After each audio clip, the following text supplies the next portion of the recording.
Welcome to Ravi creations. ఈ కథ అట్లాంటికా అనే అద్భుతమైన సముద్ర రాజ్యంలో ప్రారంభమవుతుంది. ఇది శక్తివంతమైన కింగ్ ట్రిటన్ పరిపాలనలో ఉంది. ట్రిటన్కు 7 కుమార్తెలు ఉన్నారు. కానీ అతని చిన్న కుమార్తె లిటిల్ మర్మెయిడ్ ప్రత్యేకమైనది. 16 ఏళ్ల వయసున్న ఆమె సందర్శనా శక్తి కలిగి ఉండి మానవ లోకంపై అత్యధిక ఆసక్తి కలిగి ఉంటుంది. లిటిల్ మర్మెయిడ్ తన స్నేహితుడు ఫ్లౌండర్ అనే చేపతో కలిసి నీటిలో మునిగిపోయిన ఓడలను అన్వేషిస్తుంది. అక్కడ దొరికిన మానవ వస్తువులను సేకరించి వాటిని గుహలో నిల్వ చేస్తుంది.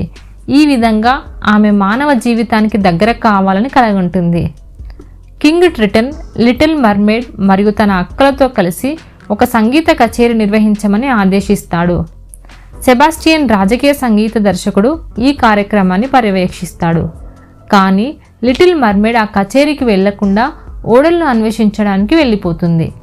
అక్కడ ఆమె ఫోక్ అనే వస్తువు మరియు ఇతర వస్తువులు కనిపెడుతుంది.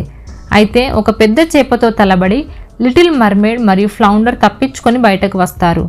ఆ తర్వాత ఆ వస్తువులను స్కటిల్ అనే ఒక పక్షికి చూపించి వాటి గురించి తెలుసుకుంటుంది. తర్వాత సముద్ర రాజ్యానికి చేరుకున్న లిటిల్ మర్మెయిడ్ తన తండ్రి కోపానికి గురవుతుంది. ఒక రాత్రి లిటిల్ మర్మెయిడ్ నీటిపైకి చేరుకుంటుంది. అప్పుడు యువరాజు పుట్టినరోజు వేడుకలను చూస్తుంది. అతని అందం మరియు సంగీతంతో లిటిల్ మర్మెయిడ్ ఆకర్షితురాలవుతుంది. ఆ వేడుకలో అకస్మాత్తుగా ఒక పెద్ద తుఫాన్ వచ్చి యువరాజు యొక్క ఓడ నాశనమవుతుంది. లిటిల్ మర్మెయిడ్ అతని ప్రాణాలు కాపాడి ఒడ్డుకు తీసుకువస్తుంది. అక్కడ తన మధురమైన స్వరంతో పాట పాడుతూ అతని పక్కనే ఉంటుంది. ప్రిన్స్ జాగ్రత్తగా లేచి చూస్తాడు. కానీ ఆమెను పూర్తిగా చూడకముందే లిటిల్ మర్మెయిడ్ నీటిలోకి వెళ్ళిపోతుంది. తర్వాత ప్రిన్స్ తనను కాపాడిన అమ్మాయిని కనుగొనాలని సంకల్పిస్తాడు. అదే సమయంలో లిటిల్ మర్మెయిడ్ ప్రిన్స్ను ప్రేమించడం ప్రారంభిస్తుంది. లిటిల్ మర్మెయిడ్ తన రోజువారీ పనులను నిర్లక్ష్యం చేస్తూ ప్రిన్స్ గురించి కలలు కంటూ ఉంటుంది. ఈ విషయం తెలుసుకున్న సెబాస్టియన్ రాజుగారికి చెప్తాడు. కింగ్ ట్రిటన్ లిటిల్ మర్మెయిడ్ను కఠినంగా ప్రశ్నించి ఆమె మనసు ఒక మానవునిపై ఉందని తెలుసుకుంటాడు. కోపంతో లిటిల్ మర్మెయిడ్ సేకరించిన మానవ వస్తువులన్నింటినీ తన త్రిశూలంతో నాశనం చేస్తాడు. ఈ చర్య వల్ల విరహంతో బాధపడుతున్న లిటిల్ మర్మెయిడ్ తన ఒంటరితనాన్ని తొలగించడానికి సముద్ర దయ్యం ఉర్సులా దగ్గర వెళ్ళాలని నిర్ణయించుకుంటుంది. ఉర్సులా లిటిల్ మర్మెయిడ్ను నమ్మబలికి ఒక సవాల్ ఇస్తుంది.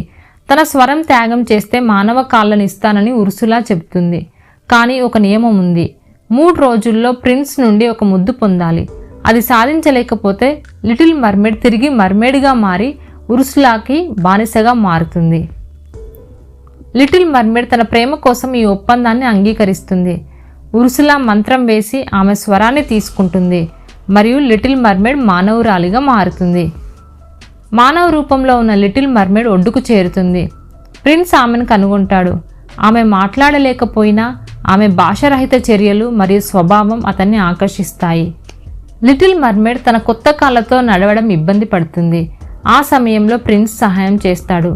లిటిల్ మర్మెయిడ్ మాట్లాడలేకపోయినా ఆమె అందం, అమాయకత్వం ప్రిన్స్ను ఆకర్షిస్తాయి. ఆమెను తన కోటకు తీసుకువెళ్తాడు. ప్రిన్స్ అనుకుంటాడు ఆమె తనను రక్షించిన అమ్మాయేమో కానీ ఆమె గొంతు లేకపోవడంతో తేడా అనిపిస్తుందని. కోటలో మర్మెయిడ్ మానవుల జీవన శైలిని ఆస్వాదిస్తుంది. ఫోక్ ఉపయోగించడం, కొత్త దుస్తులు ధరించడం మరియు నృత్యంలో పాల్గొనడం ఆమెకు కొత్త అనుభవం అవుతుంది. ప్రిన్స్ ఆమె ఉల్లాసభరితమైన స్వభావానికి దగ్గరయ్యాడు. కానీ గాత్రం ఉన్న అమ్మాయి గురించి మరింత ఆలోచిస్తూనే ఉంటాడు. సముద్ర గర్భంలో ఉర్సులా ఆమె మాయ కటాకటాల ద్వారా అన్నీ గమనిస్తుంది. మర్మెయిడ్ తన గుండె గెలుచుకునే అవకాశాన్ని చూసి ఉర్సులా అప్రమత్తమవుతుంది. దానికి వ్యతిరేకంగా ఉర్సులా తనను ఒక అందమైన అమ్మాయిలాగా మార్చుకుంటుంది. వనెస్సా అనే రూపంలో మర్మెయిడ్ గొంతును ఉపయోగించి ప్రిన్స్ను మాయ చేస్తుంది. వనెస్సా తన పాటతో ప్రిన్స్ను మంత్రపూరితుని చేస్తుంది మరియు ప్రిన్స్ వెంటనే వనెస్సాతో వివాహం చేసుకోవాలని నిర్ణయిస్తాడు. సెబాస్టియన్, ఫ్లౌండర్, స్కటిల్ ఉర్సులా కుట్రను గుర్తిస్తారు.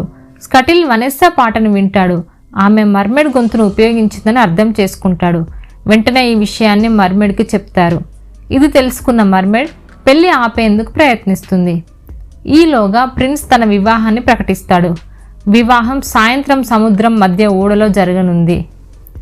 లిటిల్ మర్మెయిడ్ తన స్నేహితుల సహాయంతో వివాహాన్ని ఆపాలని నిర్ణయిస్తుంది. వివాహ వేడుక మొదలవుతున్న సమయంలో స్కటిల్ మరియు పక్షులు కలిసి ఓడపై గందరగోళం సృష్టిస్తారు. వనెస్సా మెడలో ఉన్న నెక్లెస్ పట్టుకొని కొరుకుతారు. నెక్లెస్ పగిలిపోతుంది మరియు లిటిల్ మర్మెడ్ గొంతు తిరిగి వస్తుంది. లిటిల్ మర్మెడ్ గొంతు విన్న ప్రిన్స్ మంత్రం నుండి బయటికి వస్తాడు. అతను మర్మెడ్ వైపు పరిగెత్తి ఆమెను తనను రక్షించిందని తెలుసుకుంటాడు. కానీ వారిద్దరూ ముద్దు పెట్టుకునే ముందు సూర్యాస్తమయం అవుతుంది. ఉర్సులాతో చేసిన ఒప్పందం ప్రకారం మర్మెడ్ తిరిగి మానవ రూపం నుండి మర్మెడ్గా మారుతుంది. తన అసలు రూపాన్ని భయపెట్టిన ఉర్సులా మర్మెడ్ను సముద్రంలోకి లాక్కెళ్తుంది. కింగ్ ట్రిటన్ మర్మెడ్ని విడిపించాలని ఆమెను ఎదుర్కొంటాడు. కానీ ఉర్సులా ఒక ఒప్పందాన్ని చేస్తుంది. మర్మెడ్ను వదిలిపెట్టడం కోసం నా చేతి కిరీటాన్ని మరియు శక్తిని విడిచిపెట్టు అని. ట్రిటన్ తన కుమార్తెను కాపాడటానికి అంగీకరిస్తాడు. తన శక్తిని కోల్పోయి ట్రిటన్ ఒక మాయమైన రూపంలో మారిపోతాడు. ఇంతలో ఉర్సులా సముద్ర పాలకురాలిగా మారుతుంది. ఉర్సులా తన శక్తి ఉపయోగించి భయంకరమైన రాక్షసురాలిగా మారుతుంది.